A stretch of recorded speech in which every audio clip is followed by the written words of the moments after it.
This is the local hero Joe Hendry here, and you may be aware that here at What Culture we're celebrating the release of Dan the Beast Severn's brand new book, Realest Guy in the Room, published by What Culture and available on Amazon and whatculture.com. And to celebrate that, we're having ourselves MMA Week. But this isn't any usual MMA coverage, no. This is MMA coverage directed to you professional wrestling fans, because we love the competition, we love the sportsmanship, we love the battles, but we need something more. We need the bad blood, we need the animosity, we need the feuds. And that's why today I'm bringing you my top 10 feuds in MMA. Now, just to let you know in advance, this list is weighted towards the modern era, but you've got to give credit where credit is due, and that is why our number 10 is Ortiz versus Liddell. That's right, because that was the first feud that had an event that broke 1 million pay-per-view buys, and unfortunately the feud ended in the third battle being cancelled because Ortiz pulled out during the filming of The Ultimate Fighter, so we didn't get to see the end of it, but the first two battles, them themselves helped elevate MMA to a new level, and for that reason, it's at our number 10. Number 9 is Michael Bisping versus Dan Henderson. That's right, if you remember back at that time, Michael Bisping was soaring his way to the top of the division, and standing in his way was the crafty veteran Dan Henderson. Yep, their argument spilled over onto the set of The Ultimate Fighter, where Michael Bisping was constantly tormenting Henderson day after day after day. And whilst Bisping is the better talker, it frustrated Henderson to the point when it came to the actual fight, he corked up that left hand and he knocked Michael Bisping out. Not only that, delivering another, some may say, unnecessary punch to the face, which added insult to injury. So there's always been that unsettled bit of beef between the two. And now that Michael Bisping is the middleweight champion of the world, it is rumoured that the two may be facing each other in October. So we'll leave the door open on that one. Number 8, Rampage versus Evans. This is one of the most complete feuds in MMA history. That's right, sometimes it was venomous, sometimes it was hilarious, but it was clear that these two guys did not like each other, and it led to such hilarious debates as, and I'll need the editors to bleep this out because, as you know, Joe Hendry doesn't swear, so as long as you bleep this out, I'll do a little bit for you. You a bitch, then treat me like a bitch. Oh, I'm gonna treat you like a bitch. You treat me like a bitch. You a bitch. Well, treat me like a bitch then. This was the conversation that took place, and I'm not doing it justice, so you need to go and watch it for yourself. But in the end, Evans was victorious, and that closed the door on one of the greatest feuds in MMA history, in my humble opinion. Number 7 on our list, Brock Lesnar versus Frank Mir. Now, this was an interesting matchup for the world of MMA because Brock Lesnar had only had one professional MMA fight before deciding to try his hand at the upper echelon of the UFC heavyweight division. He was matched up against former world champion Frank Mir, and initially Brock came out in dominating fashion, looking like he was ready to pick up his first win in the UFC. That was until referee Steve Mazzagatti broke up the action, giving Frank Mir a chance to recover before Mir locked in a knee bar to force the finish. Well, what happened after that? Mir decided to rub it in time and time again, which enraged Lesnar so much so that in a follow-up interview he even punched a door off of its hinges as he walked past, marking the second time in my top 10 list that a door has bitten the dust because of one of these feuds. After this defeat, Lesnar went on to pick up several victories, even beating the current champion Randy Couture to become the UFC heavyweight champion, which brought us to the second time that we met, and this time Brock Lesnar dominated Frank Mir and showed that he was the true winner of the overall feud. Number 6 on our list, Ronda Rousey versus Miesha Tate. This is an epic feud that thus far has taken place over 2 parts, leaving us waiting to see if we're going to get that third part. Well, let me bring you up to speed. First time round, Ronda Rousey beats Miesha Tate with the armbar submission. Second time around, the same happens again. Ronda continues her path of dominance until she reaches Holly Holm. Holly Holm knocks Ronda out in devastating fashion for Miesha Tate to then step up to challenge Holly Holm. Well, Miesha, in a heroic effort, manages to finish Holly Holm with this submission, becoming the new women's champion, creating this rock, paper, scissors effect with the women's championship. And if it was professional wrestling, we could settle this in a triple threat, but we can't. So now, the MMA world is waiting with bated breath to see if Ronda Rousey will return to face Miesha Tate to find out who the true, undisputed bantamweight women's champion truly is. The bad blood between them is there, with Ronda refusing to shake the hand of Miesha Tate. We'll see if the feud continues. Number 5 on our list is GSP versus Nick Diaz. GSP was so dominant in his reign at the top of the welterweight division, he was never known as a talker or someone that would deliberately mock his opponents. He was always seen as respectful, but he was at that position for so long that he had so many young, hungry lions trying to take this championship from him. So it was difficult to pick one feud that really stood out. But the one that means the most for me is GSP versus Nick Diaz. Because Nick Diaz wasn't afraid of GSP's accomplishments.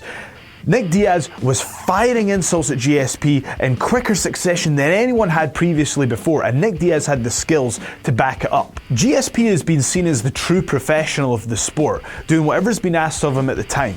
But in this occasion, Dana White confirmed that GSP literally begged UFC management to face Nick Diaz so he could put the worst beating on him that anyone had seen in the UFC. For those words to come out of GSP's mouth, that must have been an intense feud, and that is why it is number 5 on our list. GSP rose victorious in the end, but it was one hell of a ride for everyone watching, and that's why it's at our number 5. Our number 4 spot is a rather controversial entry for various reasons. Number 1 being that unfortunately I've had to mention somebody twice, and number 2 because it involves a non-fighter. That is right, our number 4 is Tito Ortiz versus the boss, Dana White. And on this feud, Tito Ortiz learned that you don't cross the boss. That's right, Dana White has had his fair share of feuds, whether it's from the Athletic Commission, the Culinary Union, or Steve Mazzagatti. If he thinks that you need to be taken down a few pegs, he's going to do it, and he's going to do it publicly. And when the two egos of Tito Ortiz and Dana White met, it was fireworks for everyone watching, and it was damn entertaining, even though the fight never took place. But here's the thing, it very nearly did. In fact, the battle between them got so bad that Tito Ortiz demanded in his contract negotiation that Dana White face Tito Ortiz, who was a former world champion, in a boxing match. And of course, what did Dana do? He accepted. And what's even stranger is that when Dana accepted, he was ready, he was weighed in, Tito Ortiz didn't show up to the weigh-in, so the fight didn't happen. So perhaps Dana got the moral victory there. But the fight didn't actually happen, but it was damn entertaining for everyone watching, and that is why it is our number 4 on the list. Number 3 on our list. This is a difficult one for me because I wanted to put this higher, but the fact is, there's still an open door there and we haven't seen the final chapter. Number 3 on our list is none other than the notorious one Conor McGregor versus Nate Diaz. And just to bring you up to speed on how the story began, well, Conor McGregor's dominance included victims such as Dustin Poirier, Dennis Siver, Chad Mendes, even the 10-year undefeated Jose Aldo before he got to this point. Conor McGregor had done the seemingly impossible by being one of the most charismatic personalities we'd ever seen in sports and knocking people out in devastating fashion time after time after time.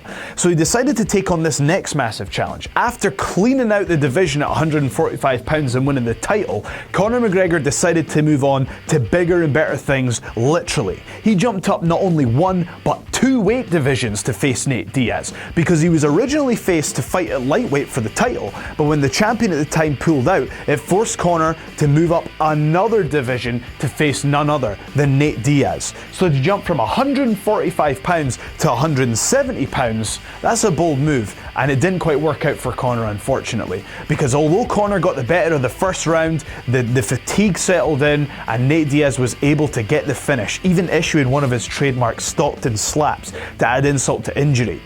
But it wasn't just the fight itself, it was the banter back and forth. Some of it was hilarious, but it was always entertaining. We haven't seen the half of this battle yet, and that's why it's at number 3, because if we do this list again in a couple of years' time, it could be at the number 1 spot. We just don't know what's going to happen. But we do know at UFC 202, we are going to see that rematch. Number 2 on our list is Jon Jones versus Daniel Cormier. That's right, a classic good versus evil story where, well, except the difference this time is that everyone wants the bad guy to win. That's right, Jon Jones has not only become perhaps the best fighter to ever walk the face of the earth, but he wanted to do it in a way that everyone liked him. So he portrayed this image of being this angelic being who could do no wrong, and someone named Daniel Cormier took issue with that. That's right, he argued that whilst on camera, Jon Jones came across as this respectable individual, but the second that the camera's turned off, Jon Jones would be disrespectful to him. And now we're starting to see that behind the camera persona come out to the front of the camera, and it's made the feud that much more interesting. That's right, we've even seen Jon Jones throw a DX crotch chop towards Daniel Cormier, and you know what that means, I don't need to explain it. In their first encounter, Jon Jones defeated Daniel Cormier to retain his light heavyweight championship, not only by outstriking Daniel Cormier, but also out-wrestling him, which is seen as Cormier's main strength, so that's a tough pill to swallow. But there's been some recent developments since then. One of which being that Jon Jones has had some personal issues which we won't go into, which has meant that the UFC stripped him of his light heavyweight championship. Daniel Cormier stepped in and he has now won that, and now he is the reigning light heavyweight champion. Recently, Jon Jones returned to action and he's also incorporated powerlifting into his exercise routine, which has given him increased size and strength, but many feel it slowed him down in his most recent performance against OSP, with Daniel Cormier claiming that if that Jon Jones shows up on the day, that he'll retain his title easily. But we're going to see the outcome at UFC 200 this weekend, and I can't wait to see it. And that brings us to number 1 on our list. It's none other than the American gangster Chael Sonnen versus the Spider Anderson Silva. That's right, Anderson Silva was the most dominant champion in MMA history. He was seen as the pound for pound greatest fighter of all time. And there was one person on the planet who just didn't care for reputations, and that person was Chael Sonnen. That's right, the first time that they fought, Chael Sonnen dominated Anderson Silva for 4.5 out of 5 rounds, doing exactly what he said he was going to do until Anderson Silva just managed to get in the triangle choke and narrowly retain his title, which was obviously an infuriating situation for Chael, who felt that he dominated the vast majority of the fight and therefore he was the uncrowned champion. Well, it doesn't really work like that, but Chael just didn't care. He started showing up at TV stations and doing interviews with his version of the UFC title, and he started declaring himself the champion, because who was going to argue with that? One of the best things about this feud was some of the quotes that were involved, and some of them got too personal at times. Here's one of them for you. "You tell Anderson Silva I'm coming over and kicking down his back door, patting his little lady on the butt, and I'm telling her to make me a steak, medium rare, just how I like it." As you can imagine, Anderson Silva wasn't best pleased with what Chael Sonnen had to say. So in their second matchup, after a failed spinning back fist attempt, Anderson hit Chael with a knee to the body that ended the fight and the feud. To be fair to Anderson though, he was gracious in victory, and he even invited Chael to that barbecue. We're not sure if he accepted, but the invitation was extended. And that's my list. I hope you've enjoyed my top 10 feuds. And again, these are just opinions, they're my humble opinions. But if you disagree, feel free to comment below. But we chose these feuds because these are the matchups. These are the feuds that made us engage in MMA, and we hope that you enjoy the rest of MMA week here at What Culture.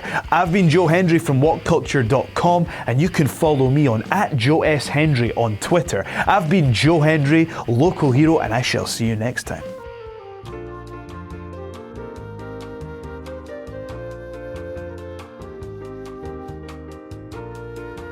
Have you ever wanted to learn everything about the man with the greatest moustache in the history of combat sports? I'm talking, of course, about Dan the Beast Severn. He's one of the most recognized fighters in MMA history, holding UFC gold and NWA gold at the same time. And in this book, Realest Guy in the Room, we swear it's not about Enzo Amore, he unloads on all of it. His humble beginnings, his rise to the top of MMA, his whole thing with Ken Shamrock, his time in WWF. So if you're young and have never heard of him, you owe it to yourself to pick this book up and learn a lot about a man who is very, very, very, very, very good at hitting people.